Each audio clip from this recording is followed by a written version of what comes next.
লেবাননে ইসরায়েলি বর্বরতার মুখে ইরান যুক্তরাষ্ট্রের যুদ্ধবিরতি যে কোনো মুহূর্তে ভেঙে পড়ার আশঙ্কা তৈরি হয়েছে। যুদ্ধবিরতি কার্যকরের প্রথম দিনেই লেবাননে হামলাসহ 10টি শর্তের অন্তত 3টি লঙ্ঘনের অভিযোগ তুলেছে ইরান। এমন প্রেক্ষাপটে যুদ্ধবিরতি নিয়ে কোনো আলোচনা যুক্তিসঙ্গত নয় বলে দাবি করেছে তেহরান।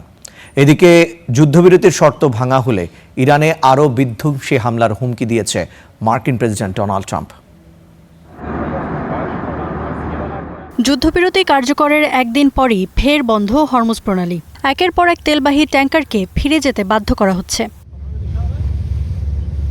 মেরিন ট্রাফিকের নৌ পর্যবেক্ষণ তথ্য অনুযায়ী যুদ্ধবিরতির পর এই পথ দিয়ে কেবল 2টি জাহাজ যেতে পেরেছে। একটি গ্রিসের মালিকানাধীন বাল্ক ক্যারিয়ার এনজে আর্থ এবং অন্যটি লাইবেরিয়ার পতাকাবাহী ডেটোনা বিচ। এর পরপরই বন্ধ করে দেওয়া হয় গুরুত্বপূর্ণ এই জলপথ। লেবানন জুড়ে ইসরায়েলি বর্বর হামলার জবাবে ফের এই পদক্ষেপ নিল ইরান।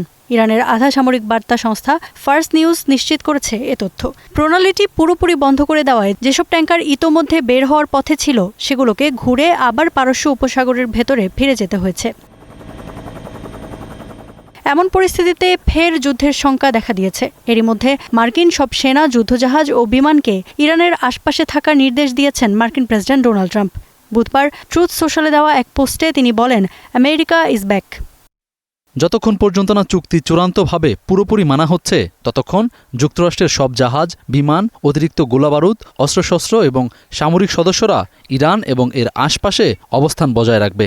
কোনো কারণে চুক্তি না মানা হলে আবারও যুদ্ধ শুরু হবে এবং তা হবে আগের যে কোনো সময়ের তুলনায় আরও বড়, আরও শক্তিশালী এবং আরও বিধ্বংসী।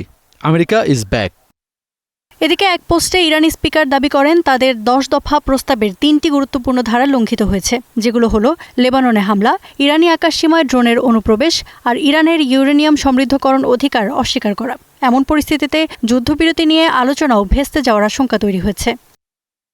10 দফা প্রস্তাবের প্রতিটি গুরুত্বপূর্ণ ধারা লঙ্ঘিত হয়েছে। এমন পরিস্থিতিতে দ্বিপাক্ষিক যুদ্ধবিরতি আলোচনা যুক্তিসঙ্গত নয়। আগামী 10 এপ্রিল পাকিস্তানের রাজধানী ইসলামাবাদে আলোচনায় বসার কথা যুক্তরাষ্ট্র ও ইরানের। সব ঠিক থাকলে এ বৈঠকে ইরানের তরফ থেকে অংশ নেবেন ইরানি স্পিকার বাকের কালিবাফ এবং পররাষ্ট্রমন্ত্রী আব্বাস আরাকচি। আর যুক্তরাষ্ট্রের তরফ থেকে থাকবেন ভাইস প্রেসিডেন্ট জেডি ভ্যান্স, ট্রাম্পের বিশেষ দূত স্টিভ উইটকফ এবং মার্কিন প্রেসিডেন্টের জামাতা জারেড কুশনার। ইফাতিরা, স্টার নিউজ।